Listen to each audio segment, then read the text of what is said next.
Houve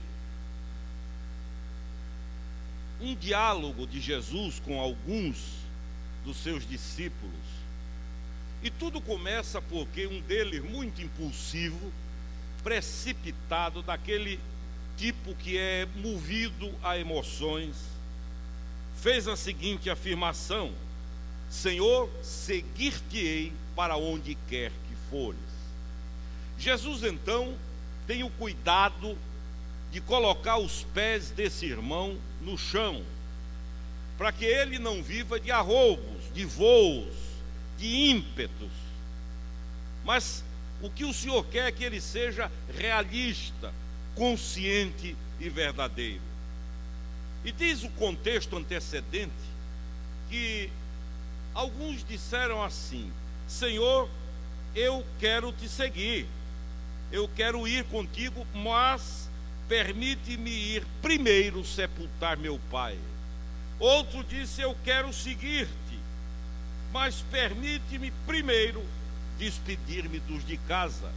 E é a isso que Jesus replica, não contra o fato de sepultar pai ou mãe, ou contra o fato de despedir-se dos seus, porque seria algo incompreensível no caráter de Deus. O Senhor Jesus está trabalhando com decisões e prioridades. O que Ele está dizendo é que o que passou, passou, e que o reino de Deus não caminha para trás, o reino de Deus caminha para frente. O reino de Deus move-se na direção do futuro.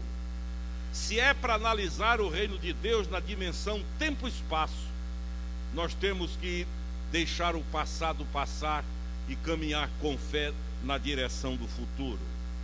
A verdade é que há alguns exemplos bíblicos de pessoas que olharam para trás e que nos ensinam que olhar para trás é algo que não é saudável. Há pessoas que desistiram da caminhada, e eu tenho absoluta certeza que há muitos de vocês aqui, muitos que me veem pela internet, que concordam comigo e podem dizer: eu estou a ponto de desistir, eu estou no meu limite.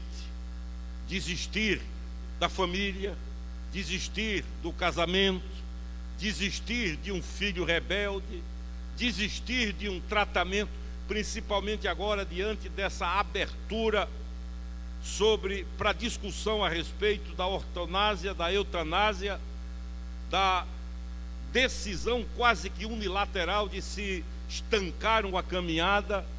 Há pessoas que agora começam a avaliar a possibilidade concreta de uma desistência legal.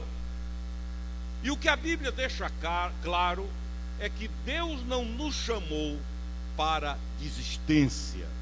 Nós não fomos arrancados por Deus do mundo, do sistema, da ordem de coisas para desistirmos, mas para caminharmos para frente em nome do Senhor Jesus. Se você olhar para a história sagrada, você vai ver, por exemplo, que a primeira pessoa cuja vida é registrada na Bíblia e que olhou para trás foi a mulher de Ló.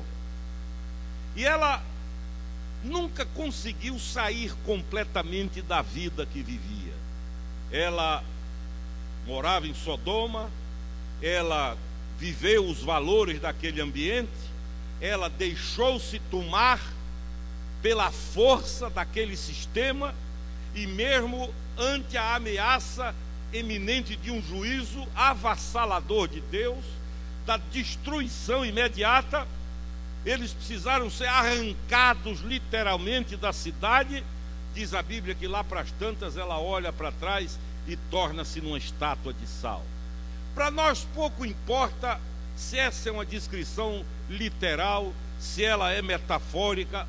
O que a Bíblia quer dizer é que não há nada mais inútil do que uma estátua de sal. Para que serve uma estátua de sal? E o fato de olhar, de desejar, de querer voltar, de viver o passado, de não andar para frente, de não encarar o futuro, de não topar os desafios da vida, fez com que esta mulher perdesse o sabor, perdesse a própria mobilidade da alma perdesse o apetite de andar com Deus num projeto de vida, e ela passou a viver uma nostalgia tremenda do passado. Uma das coisas mais fortes e poderosas na vida de uma pessoa é a memória. Memória de coisas que marcaram, boas ou más. Há pessoas que querem voltar ao passado porque a memória lhes traz à tona momentos prazerosos, momentos agradáveis. E quando num sofrimento presente elas fazem um encontro entre o que vivem e o que viveram, há uma impulsão, há um desejo, uma compulsão de retornar ao passado. São memórias de momentos felizes, agradáveis, e há pessoas que começam a sofrer tanto no presente que a vida passa a ser vivida em razão do passado, passa a ser vivida apenas em razão daquilo que era e não do que é. A Bíblia não descreve exatamente por que a mulher de Ló quis voltar, mas certamente o passado era melhor do que o presente. Certamente a memória trazia à tona momentos mais agradáveis, mais saborosos, mais bonitos na vida dela do que o presente que ela vivia, de forma que ela tem esse desejo de voltar, de desistir, de abdicar, de capitular, de abandonar, de fugir, de saltar fora da caminhada que Deus lhe propõe. Mesmo sabendo que atrás estava a morte, mesmo sabendo que para trás estava a destruição, mesmo sabendo que os anjos do Senhor que arrancaram a família de Ló da cidade que iria viver sob o juízo de Deus, caminhavam para frente numa direção, ela foi tomada por esse impulso de voltar atrás. Há um amigo que escreveu um livro e diz que uma das memórias, as memórias são poderosas, memórias de sexo, memórias de realizações, memórias de lazer, memórias de instantes mágicos que ficaram na vida e que de repente, ante a luta, ante a dureza do momento, levam a pessoa a querer retornar. Um outro caso bíblico que nos aponta o perigo de se olhar para trás é quando Israel é retirado do Egito e eles estão caminhando sob a liderança de Moisés na direção da bênção, vão para a bênção, há uma terra prometida, há uma promessa, a vitória está na frente, mas na primeira dificuldade a Bíblia nos mostra que alguns começaram a murmurar e diziam para Moisés e Arão: era melhor que a gente tivesse continuado no Egito. Era melhor estar na vidinha que nós levávamos. Era mais tranquilo, porque apesar de sermos escravos, amarrados, manietados, manipulados, nós tínhamos as refeições, nós tínhamos onde reclinar a cabeça, nós tínhamos do que sobreviver. E é esta vontade de aparentes facilidades que leva muitos naqueles dias a quererem retornar. E assim como o juízo veio sobre Sodoma e Gomorra, a Bíblia diz que a terra abriu-se e estes, cujo objetivo do coração não era para ir para frente, mas ir para trás, foram engolidos num juízo tremendo de Deus. Todos nós vivemos a aproximação de algumas pessoas que começam a querer nos encantar para que voltemos ao passado. A caminhada é para frente, há lutas, há dificuldades, mas é muito frequente uma voz que aparece e começa a avivar lembranças e a querer instar você e eu para voltarmos ao que passou, porque tudo que o inimigo quer é que nós não andemos para frente, mas andemos para trás. E um outro exemplo está lá em 2 Timóteo. Foi um jovem que participou da equipe de Paulo, foi membro da equipe, viveu o ministério de Paulo, conheceu o poder de Deus daquele grande ministério, mas a Bíblia diz que Demas, esse era o nome dele, amou o presente século e desistiu da caminhada. Amar o presente século significa amar a ordem de coisas, gostar da vidinha que levava, olhar para trás e sentir desejos de reviver o que passou, e Demas então abandona o projeto, abandona a fé, abandona Paulo, vai, ninguém sabe para onde, porque a Bíblia não relata, mas o fato é que esse moço não conseguiu romper e desistiu. E eu não preciso ser vidente para saber que há muitos aqui que estão a ponto de desistir, a ponto de desistir. Há muitos de vocês aqui que podem olhar para mim e dizer: eu estou no limite, vou desistir. Desistir da própria família, desistir de um casamento, do marido, da esposa, desistir dos filhos, desistir do trabalho, desistir de tratamentos porque a saúde não melhora, desistir da própria fé, talvez racionalizando dentro da demora de Deus em responder às orações, e alguns extremadamente já pensam em desistir da própria vida. E foi Søren Kierkegaard que disse: quando a morte é menos pavorosa do que a vida, nós queremos morrer. Quando a morte torna-se menos horrorosa do que a vida que vivemos, brota um desejo de morrer. Quantos aqui estão vivendo isso? Queridos, eu tenho dito aqui desse púlpito, tenho insistido que o lugar do passado é no passado. Que Deus não admite no reino a síndrome do caranguejo. Deus não nos arrancou do pecado para que vivêssemos de memórias do passado. O que passou, passou. E o lugar do passado é no passado. É lá que ele deve estar. E é por isso que o apóstolo Paulo nos ensina em Filipenses 3, dizendo: não que eu tenha alcançado, não é que eu cheguei, eu estou longe, eu estou distante. Mas ele diz: uma coisa eu faço, esquecendo-me das coisas que para trás ficaram, prossigo para o alvo da minha soberana vocação em Cristo Jesus. Amém? E quando ele fala nesse esquecimento do que passou, ele não fala em esquecer só coisa ruim, porque esquecer coisa ruim é difícil, mas às vezes torna-se até mais prático. Ele fala esquecer do passado. E não é esquecer tendo uma amnésia, é deixar no lugar dele. Bênçãos do passado são bênçãos do passado. Tristezas do passado são tristezas do passado. E Paulo diz: eu esqueço, eu deleto, boto para trás, deixo a reboque, eu ando é para frente, em nome de Jesus. O pastor João Pereira Gomes Filho, recentemente falecido em João Pessoa, um moço de uma inteligência raríssima, nos funerais, nos cultos fúnebres, ele costumava fazer um apelo aos familiares do morto, e ele dizia: eu peço a vocês que vocês não sigam com ele, fiquem aqui.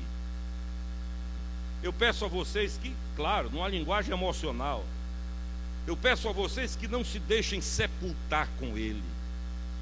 Eu peço a vocês que não abdiquem da vida, vivam, porque se ele ou ela pudessem dizer agora o que quer para cada um de vocês, filhos, filhas, viúvo, viúva, seria exatamente isso: coragem, para frente, é para frente que se anda em nome de Jesus. Então, você sabe se você está no limite, e se Deus colocou essa palavra no meu coração, eu tenho absoluta certeza que há gente aqui já no limite, querendo desistir de tudo, e quem sabe até da própria vida, querendo abdicar, capitular, correr, fugir, debandar, abandonar, descartar, rejeitar. E eu quero dizer que esta é a manhã da renovação de propósitos, de olhar para o Senhor e dizer: haja o que houver, aconteça o que acontecer, para viver ou para morrer, é para frente que eu vou em nome de Jesus. Moody, grande evangelista americano, nos instantes finais da sua vida, a última frase que Moody deixa é a seguinte: afasta-se a terra, aproxima-se o céu. Afasta-se a terra, aproxima-se o céu. Queridos, olha aqui para mim. nenhum de nós foi chamado para desistir. Amém? Nós somos chamados para caminhar. Venham as lutas, venham os dissabores, venham as dores, venham as dificuldades, venham as guerras, venha a batalha, venha a doença, venha a falência, venha desemprego, venha a decepção, venha a tristeza, venha a raiva, venha a ira, venha o que vier. Aquele que é do Senhor é santamente teimoso, obstinado, insistente, caminha em nome de Jesus. Eu recebi um e-mail esses dias de uma pessoa conhecida lá de São Paulo, e foi um desabafo, a confissão do desejo de fugir, de abandonar, de desistir. E eu respondi lembrando o apóstolo Paulo. Paulo estava na cadeia, preso, e de repente, no meio da noite, o próprio Senhor Jesus chega e fala com Paulo e diz: coragem, ânimo, porque do mesmo jeito que você deu testemunho de mim em Jerusalém, eu quero que você dê também em Roma. Você vai para Roma. Se Paulo fosse como eu e como você, Paulo iria racionalizar da seguinte forma: bom, se é Deus que está me dizendo que eu vou para Roma, vai ser asfalto daqui até lá. Vai ser uma maravilha. Já sei que vai ter uma passadeira vermelha, principalmente nesses dias de evangelho de comodidade, de facilidades. A lógica determina o seguinte: se é Deus que manda, não vai dar nada errado. Se é Deus que chama, não vai dar nada fora do lugar. Se Deus quer que eu vá para Roma, eu já sei que esta vai ser uma viagem 5 estrelas. E Paulo prepara-se para a viagem. Quem sabe começa a sonhar como a gente sonha quando vai viajar.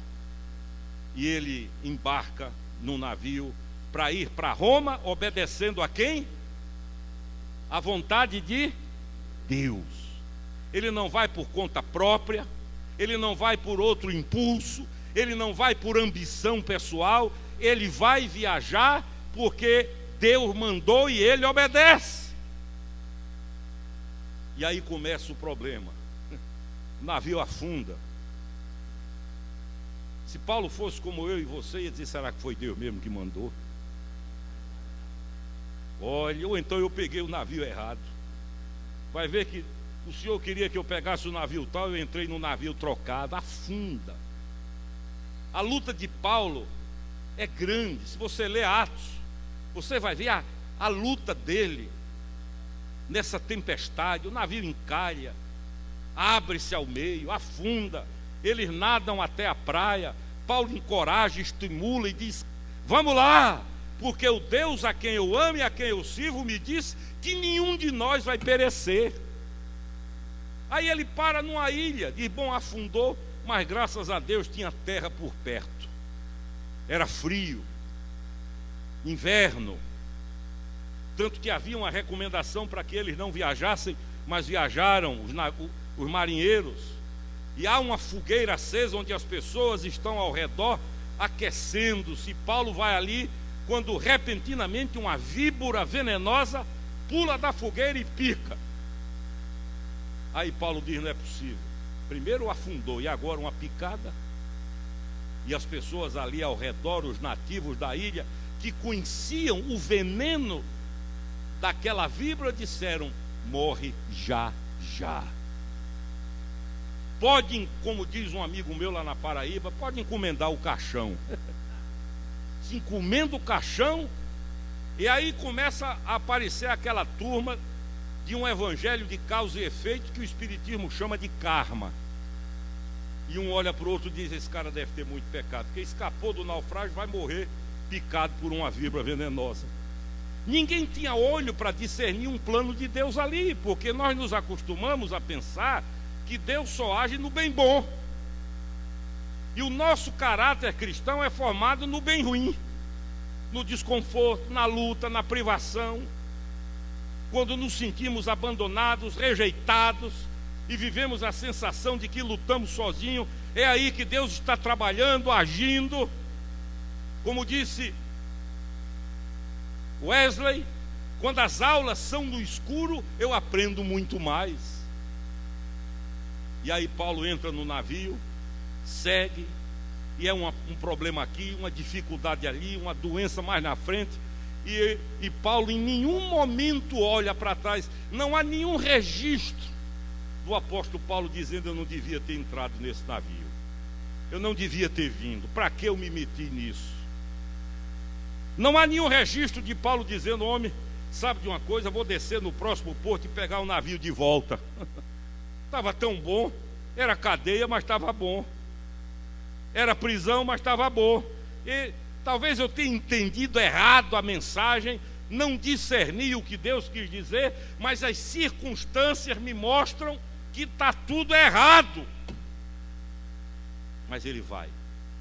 Quando ele chega em Roma, e eu pergunto a você de novo: quem foi que mandou Paulo ir a Roma? Mais alto, quem? Deus. Aí ele afunda, é picado por uma víbora, chega em Roma, quando bota o pé, ele diz: agora eu sei que a vontade de Deus vai se cumprir. Aí recebe voz de prisão e vai para a cadeia.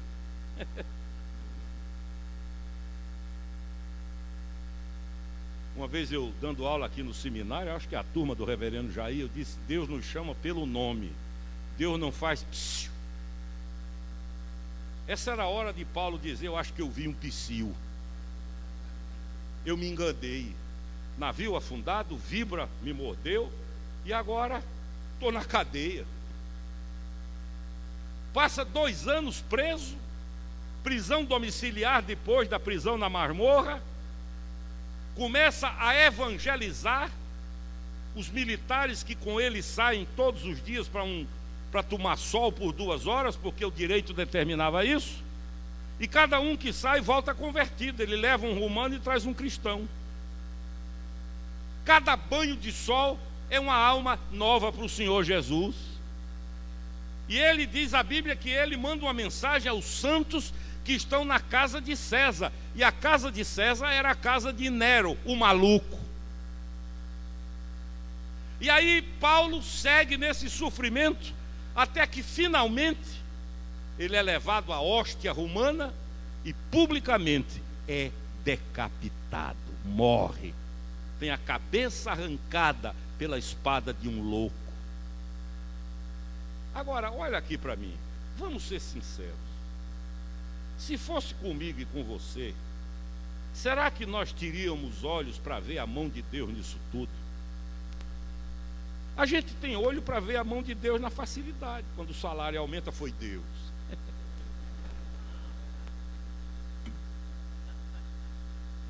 Quando o check-up dá normal, só pode ter sido Deus. Quando compra um carro novo, quando viaja, enfim, quando as engrenagens funcionam, a gente imediatamente faz a leitura de que foi Deus. E o contrário: desastre, agressividade, morte, violência, decepção. É nessa hora, exatamente aí, que a vozinha chega aqui: você não quer voltar ao que era?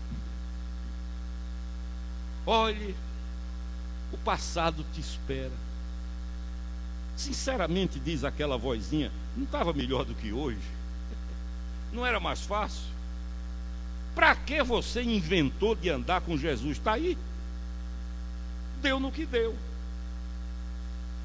Antigamente as coisas não funcionavam de uma forma muito mais rápida. Você tinha emprego, agora está desempregado. Você ganhava bem, agora ganha menos. Você tinha uma saúde de ferro, agora anda aí meio debilitado.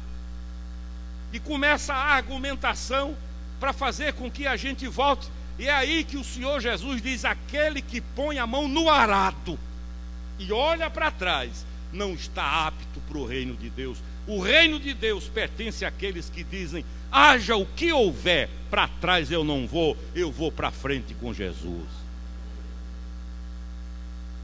Se for para viver, Senhor, vamos lá. Se for para morrer, vamos lá. Lá em Romanos, Paulo diz: quer pois vivamos ou morramos, somos do Senhor. não desista. Eu vim a este púlpito nesta manhã, não para pregar um sermão elaborado, bem preparado. Eu vim para botar para fora o que me encharcou a alma nesses últimos 2 dias. Eu não sei quantos estão no limite. Talvez Deus mande uma mensagem assim para uma pessoa, não sei. Agora, uma coisa eu sei: alguém aqui precisa botar na cabeça e no coração: não desista em nome de Jesus. Vou investir na família, vou investir no marido. O cabra é complicado, é difícil, é frequentador assíduo do Bar do Limão e outros piores.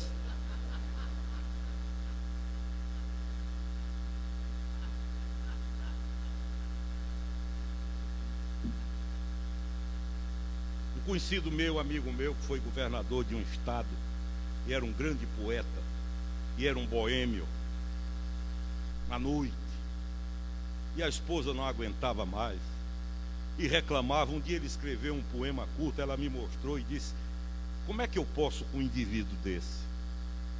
E ele falando sobre a boemia, sobre a noite, sobre as mulheres, e diz lá num trecho do poema: para essas o boêmio não olha. E encerra dizendo que o melhor da boemia é saber que vou acordar abraçado com você. Aí ela disse: quem é que pode? Ela me disse: Ximenes, me diga sinceramente, quem é que pode com esse indivíduo? Não desista, querido, em nome de Jesus, não desista. Você olha para um filho e diz: esse não tem jeito, o cara é morto, acomodado, só vive em má companhia. Eu não olho, não vejo nele apetite, mas não desista. Quando você menos esperar, o milagre vai acontecer. Não desista de crer que Deus pode curar você. Passa 1 ano, 2 anos, 3 anos, mas não desista. Eu conheci uma senhora na Argentina com 34 quilos, sendo vitimada por um câncer nos ossos. Foi curada em nome de Jesus. Talvez você olhe para o negócio e diga: vou fechar porque já cansei de tentar e não tem jeito. Quem sabe no próximo passo vai dar. Em suma, o reino de Deus não é reino para quem desiste, para quem olha para trás. O reino de Deus não é o reino dos que andam para frente com o pescoço torto. É aqueles que encaram o que vem, seja vida ou morte, luta ou facilidade, vitórias ou aparentes derrotas. Aquele que é do Senhor vai em frente em nome de Jesus. Agora, o querer desistir é natural da natureza humana. Quantas vezes eu já quis chutar o pau da barraca, para usar uma expressão popular, e é Carmen que encoraja, porque todos nós temos um limite, mas quando o Espírito Santo nos toma, depois que a luta passa, a gente olha para trás e diz: será que fui eu mesmo? Como é que eu consegui passar por ali? Como é que eu consegui atravessar isso? Sabe por quê?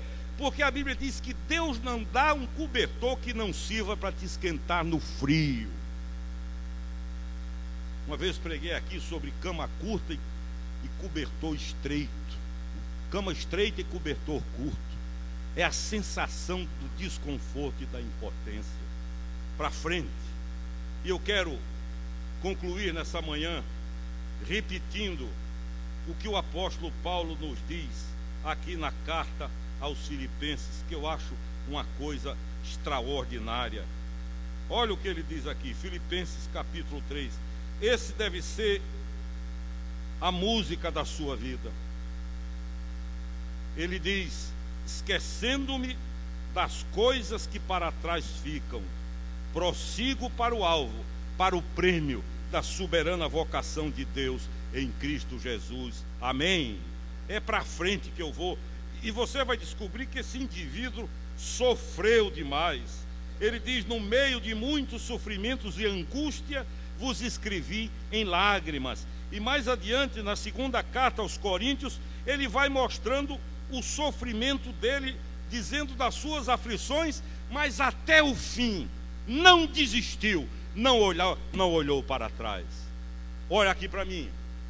A vitória está na frente, não atrás. O céu não está atrás, está na frente. O Senhor não anda para trás, anda para frente. E você precisa sair de hoje daqui com a decisão: eu não desisto. Eu vou ser tomado por uma santa teimosia, mas haja o que houver, vou em frente em nome de Jesus.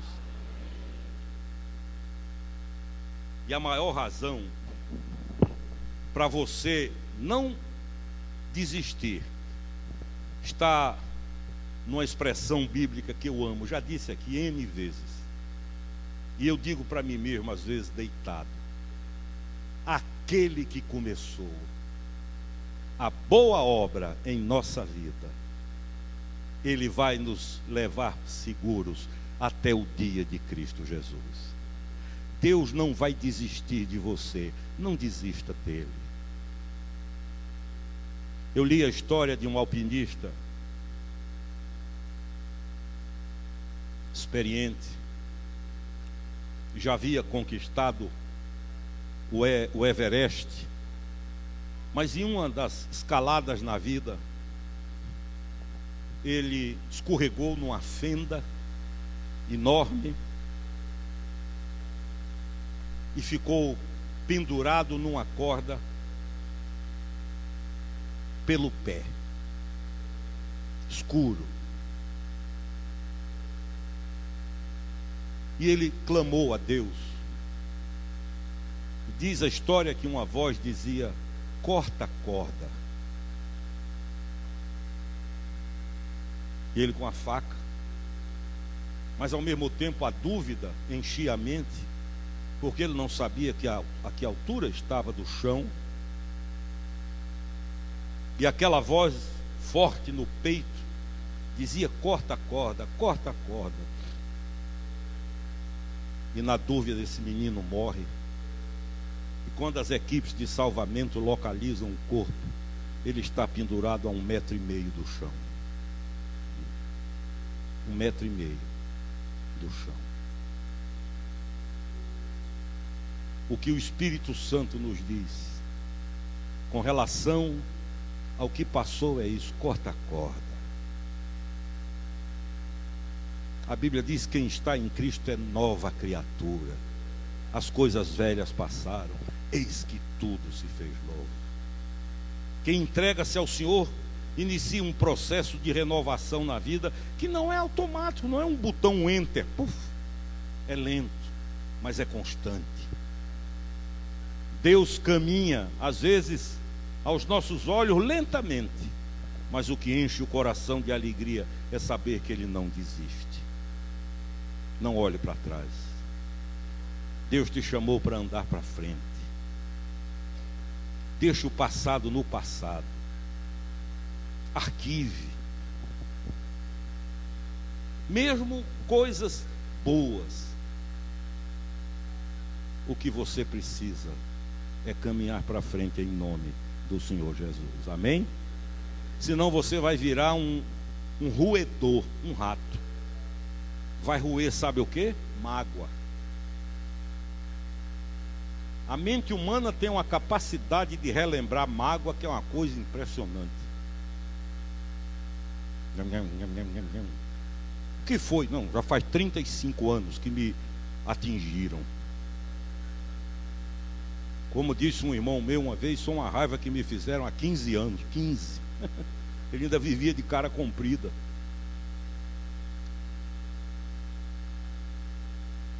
Ontem foi um dia agradável, bonito, mas passou. O sábado, esse sábado de ontem, dia 8, nunca mais vai acontecer.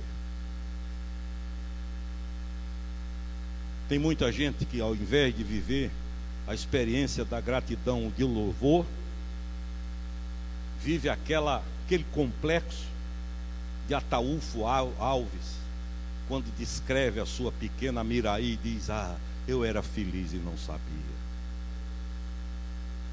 Você não era, você é e vai ser muito mais. As cicatrizes, ao invés de arrancarem, lamento, arrancam louvor. Doeu, mas passou. Marcou, mas já era. Incomodou, mas eu ando para frente em nome de Jesus. Quem quer andar com Jesus não vai andar para trás nunca, vai andar para frente, esquecendo-me das coisas que para trás ficam. Prossigo para o alvo da minha soberana vocação. Aquele que põe a mão no arado e olha para trás não está apto para o reino de Deus. Amém? Vamos ficar em pé. Nós vamos cantar um louvor. E enquanto cantamos, aqueles que hoje querem dizer assim a Deus: Senhor, dá-me forças para olhar para frente. Senhor, dá-me forças para não viver para trás. Eu não quero viver do passado nem para o passado. É para frente que eu vou. Aqueles que já sentiram ou sentem o desejo de desistir, de correr da raia. Uma das coisas mais lindas na vida de Jesus é quando ele atravessa Samaria e vai para Jerusalém. Sabe que vai morrer, sabe que vem cruz. Ele sabe que Jerusalém não vai ter almofada nem tapete. Mas a Bíblia diz assim: manifestava no rosto a intrépida decisão de ir para Jerusalém. E foi.